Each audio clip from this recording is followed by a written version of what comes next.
इस कहानी की शुरुआत में हम देखते हैं कुछ लोग जंगल में पेड़ों को काटते हुए नजर आ रहे हैं।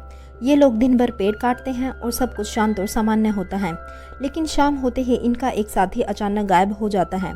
सुपरवाइज़र इनके हेड से पूछताछ करता है, लेकिन उसे वहाँ से भी कुछ पता नहीं चलता, इसलिए वो अकेला ही उसे ढूंढने के लिए जंगल में चला जाता है, जो उसकी सबसे बड़ी गलती थी। तभी कुछ देर बाद वहाँ एक खतरनाक क्रिएचर आता है और उस पर हमला करता है और उसे मार देता है।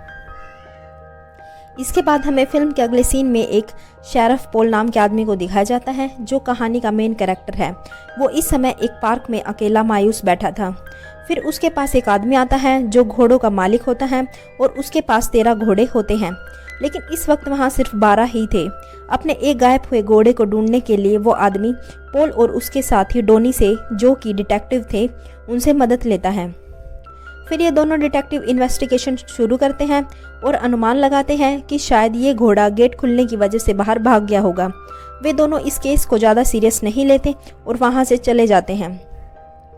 पॉल सीधा अपने बेटे के पास जाता है और पॉल की वाइफ उसे अलग अपनी मॉम के घर रहती थी। पॉल अपने बेटे को अपने घर ले जाता है और खाना बनाने लगता है। तभी पॉल का बेटा पॉल से पूछता है कि पापा, मम्मी आपके साथ कब रहेगी? पॉल अपने बेटे को जवाब देता है कि अभी हमें थोड़ा सा वक्त लगेगा, और अभी दोनों बातचीत कर रहे होते हैं तो पॉल को घर में किसी के होने की आहट महसूस होती है। पॉल जब चेक करता है तो उसे वहाँ कोई नहीं मिलता और वो बेफिक्र होकर अपने बेटे को सुला देता है और खुद भी सोने के लिए चला जाता है। इसके बाद अगली सुबह जब डोनी पॉल के घर आता है तो पॉल के घर के बाहर बने किसी जानवर के पैरों के निशान को देखकर हैरान हो जाता है। फिर वे दोनों इन पैरों के निशान का पीछा करते हैं तो वो देखते हैं कि ये निशान तो पूरे रोड पर बने हुए हैं और जंगल की तरफ जाते हैं। वे दोनों जब जंगल में जाते हैं तो उन्हें वहाँ भी कुछ अजीब निशान मिलते हैं। पॉल इस बारे में फॉरेस्ट डिपार्टमेंट से पूछता है और फॉरेस्ट डिपार्टमेंट के लोग कहते हैं कि वे इस बारे में कुछ नहीं जानते हैं। अब ये पैरों के निशान एक रहस्य बन चुके हैं, जिस वजह से टाउन के लोगों में डर फैल जाता है। पॉल इस जानवर के बारे में जानने की बहुत कोशिश करता है, लेकिन उसे कुछ पता नहीं चलता और पॉल टाउन के लोगों का डर खत्म करने के लिए उन्हें कहता है कि ये सिर्फ एक मजाक है और उन्हें डरने की कोई ज़रूरत नहीं है। इसके बाद हम अब अगले सीन में देखते हैं कि पॉल चर्च के फादर से बात कर रहा होता है और तभी फादर पॉल से कहता है कि मेरा डॉग अचानक से कहीं गायब हो गया है, और इसी कारण फादर अपने डॉग के लापता होने की रिपोर्ट पॉल से लिखवा रहे होते हैं।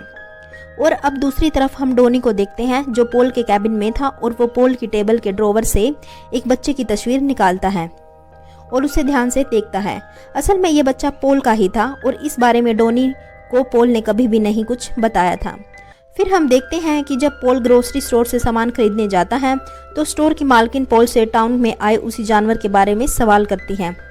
तभी दूसरा स्टोर का वर्कर पॉल से कहता है कि आप लोग कैसे पुलिस वाले हैं जो अब तक उस जानवर को पकड़ नहीं पाए हैं, और उसने और भी बहुत कुछ कहा, जिसे सुनकर पॉल को बहुत गुस्सा आ जाता है और वो वहां से चला जाता है।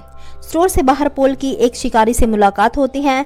वो पॉल को बताता है कि पहले इस जंगल में बहुत ज़्यादा संख्या में हिरन रहा करती थी, लेकिन अब हिरन ही नहीं बल्कि और भी जानवर गायब हो गए हैं।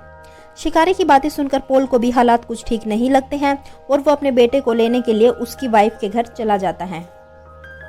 और उसकी वाइफ पॉल को बताती है कि जब मैं और हमारा बेटा पार्क में घूमने गए थे तो वहाँ सब बच्चे एक ही बात कह रहे थे कि डीमन मॉन्स्टर आ गया है, और यहाँ इनकी बातों से हमें पता चलता है कि वे 6 महीने पहले ही एक दूसरे से अलग हो गए थे, और वजह भी बहुत बड़ी थी। इसके बाद पॉल की वाइफ पॉल के साथ उनके बेटे को भेज देती है, और जब ये दोनों रास्ते में अपनी कार से जा रहे होते हैं तो उनकी कार के सामने एक अजीब और डरावना जानवर आ जाता है और उन्हें देखकर डर के मारे जंगल की तरफ भाग जाता है। पॉल इस अजीब जानवर को देखना चाहता है और वो कार से बाहर निकलने का फैसला करता है। पॉल कार को लॉक करके जंगल की तरफ जाता है और जंगल में अंदर जाने पर उसे घोड़ों के मालिक के उस लापता घोड़े के गले का बस बैंड मिलता है। इसे पॉल समझ जाता है कि जरूर इस क्रिएचर ने ही उस घोड़े को मारकर खा लिया होगा और फादर के डॉग को भी इसी ने मारा होगा। और पॉल उस क्रिएचर को ढूंढता है, लेकिन वो उसे कहीं नहीं दिखता, और पॉल वापस अपनी कार की तरफ आता है और देखता है कि उसका बेटा कार में नहीं है और उसके होश उड़ जाते हैं। पॉल अपने बेटे को आवाज़ लगाता है, लेकिन उसे कोई जवाब नहीं मिलता। तभी पॉल की नज़र अपने घोड़े पर जाती है और जब वो अंदर चेक करने गया तो उसका बेटा घर के अंदर ही था। अब पॉल खुश हो जाता है। उधर दूसरी तरफ डोनी एक बार में शिकारी के साथ बैठकर ड्रिंक कर रहा था। शिकारी डोनी को जंगल के बारे में एक रहस्यमय बात बताता है।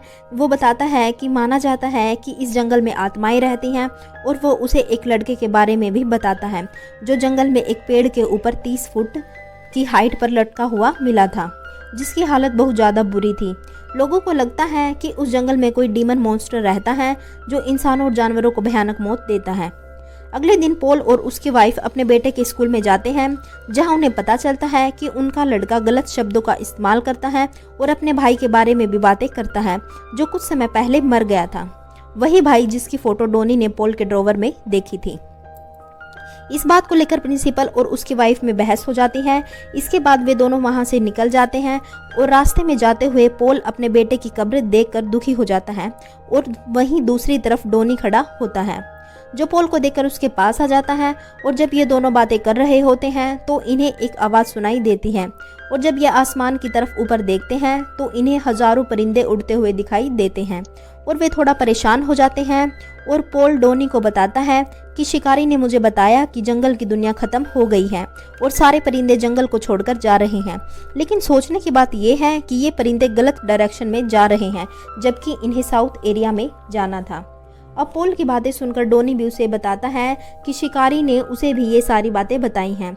और जब डोनी पॉल को जंगल में मिले एक लड़के की लाश के बारे में बताता है तो पॉल इसे एक कत्ल का केस कह के टाल देता है। इसके बाद हम कहानी के अगले सीन में पॉल की वाइफ को डोनी के साथ देखते हैं, क्योंकि डोनी ने उसकी कार ठीक की थी, और बातचीत के दौरान डोनी उसे अपने पुलिस ऑफिसर बनने की कहानी सुनाता है। यहाँ पॉल की वाइफ भी अपनी लाइफ के बारे में बताती है कि जब मैं अपने बेटे के साथ अपनी मॉम के घर गई थी तो पॉल और मेरा दूसरा बेटा घर पर अकेले थे, और मेरा बेटा अनजाने में स्विमिंग पूल की तरफ चला गया और डूबने की वजह से उसकी मौत हो गई, और मैं पॉल से दूर इसलिए हो गई कि मुझे लगता है कि वो एक रिस्पॉन्सिबल फादर नहीं है। अब उसी रात को पॉल के पास घोड़ों के मालिक का फ़ोन आया। फिर पॉल और डोनी उस आदमी के पास चले जाते हैं। वह आदमी घबराकर बताता है कि कल रात किसी ने मेरे दरवाजे को जोर जोर से पीटा, और वो इंसान जैसा तो बिल्कुल भी नहीं लग रहा था। पॉल उसकी बात पर यकीन नहीं कर पाता है, और तभी उन्हें शेड में से एक तेज आवाज़ आती है। पॉल आवाज़ सुनकर अकेला ही शेड के अंदर चला गया तो उसे वो ही अजीब सा क्रिएचर नजर आता है जो उसे देखकर जंगल से भाग गया था, और आज भी वो पॉल को देखकर वहां से भाग गया। इसके बाद अगले दिन डोनी और पॉल फिर से शिकारी के बार में जाते हैं, जहां उन्हें दोबारा उसी क्रिएचर के पैरों के निशान मिले, लेकिन इस बार भी वे कोई सबूत इकट्ठा नहीं कर पाए। अब हम देखते हैं कि पॉल अपनी वाइफ और बेटे के साथ खाना खा रहा है, और इसी बीच उसका बेटा कहता है कि मैं आप दोनों के साथ रहना चाहता हूँ, और पॉल कहता है कि अभी थोड़ा और टाइम लगेगा। अब रात में पॉल जब अपने घर जा रहा होता है तो रास्ते में उसे एक मरा हुआ हिरन नजर आता है, और जब पॉल उस हिरन को चेक करता है तो तभी एक अजीब सा क्रिएचर उस पर हमला कर देता है, लेकिन उसे कोई चोट नहीं लगती, और पॉल जल्दी से गाड़ी में बैठकर घर आ जाता है। अगले दिन हम पॉल और डोनी को दोबारा बार में देखते हैं, और पॉल डोनी को रात में हुए हादसे के बारे में बताता है। अब पॉल को क्रिएचर्स पर यकीन हो गया था। फिर अगले दिन 3 शिकारी जंगल में शिकार करने के लिए जाते हैं, और क्रिएचर उन पर हमला कर देता है। कुछ देर बाद पॉल जंगल के रास्ते से गुजरता है और अपने बेटे को याद करने लगता है और उसे आवाज लगाने लगता है। पॉल की आवाज सुनकर एक शिकारी उसके पास आता है। पॉल उसे अपने साथ ले जाता है और उससे पूछताछ करता है। शिकारी पॉल को सारी बातें बता देता है, और पॉल समझ जाता है कि ये क्रिएचर जो भी है वो बहुत चालाक और खतरनाक है। इतनी देर में ही शिकारी पॉल को कॉल करता है और जंगल में आने को कहता है। पॉल जंगल में जाकर देखता है कि उन 2 बाकी शिकारियों की डेड बॉडी पेड़ पर लटकी हुई है। ये सब देखकर पॉल सभी को जंगल से जाने को कहता है और फॉरेस्ट डिपार्टमेंट के पास फोन करता है और उन्हें जंगल में आने को कहता है। और अब हम देखते हैं कि शाम हो चुकी है और रात का मौसम काफी ठंडा हो गया है और सभी लोग अपने अपने घरों में ही हैं और टाउन पूरा शांत हो गया है। अब थोड़ी देर बाद टोनी पॉल से मिलने आता है तो पॉल उसे एक रिपोर्ट दिखाकर कहता है कि एक पूरी टीम गायब हो गई है और ये टीम उन सभी लोगों की थी जो फिल्म की शुरुआत में लकड़ियां काटते हुए दिखाए गए थे। पॉल के अकॉर्डिंग जंगलों की कटाई के कारण ही क्रिएचर वहां से आजाद हो गए हैं। उसी बातचीत के दौरान वहां स्टोर वाला लड़का आता है, उन्हें एक वीडियो दिखाता है जिसमें एक अजीब सा जानवर भागता हुआ नजर आता है और अपने आप ही गायब हो जाता है। फिर थोड़ी देर बाद सब चले जाते हैं और पॉल को अपने बेटे की चिल्लाने की आवाज सुनाई देती है और जब पॉल बाहर आकर देखता है तो उनके घर में क्रिएचर आ गया था। पोल अपने बेटे को लेकर बाथरूम में बंद हो जाता है और डोनी के पास मदद के लिए फ़ोन करता है। डोनी क्रिएचर को पकड़ने की कोशिश करता है लेकिन नाकामयाब रहता है और अब टाउन के लोग भी खतरे में आ चुके हैं। डोनी और पोल टाउन के सभी लोगों को चर्च में इकट्ठा करते हैं, लेकिन उन्हें चर्च के बाहर से बहुत आवाज़ें आने लगती हैं क्योंकि बहुत संख्या में क्रिएचर्स चर्च के बाहर आ गए थे। पोल डोनी के साथ क्रिएचर को मारने जाता है लेकिन क्रिएचर डोनी पर हमला करता है। इसके बावजूद डोनी भी उस पर गोली चलाता है लेकिन उस पर कोई असर नहीं पड़ता। तभी पोल वहां पर आता है और क्रिएचर को शूट करके मार देता है। सभी लोगों को लगा कि अब खतरा टल चुका है, लेकिन तभी पोल और डोनी नोटिस करते हैं कि क्रिएचर का जख्म अपने आप ठीक हो रहा है और ये देखकर वो बहुत डर जाते हैं।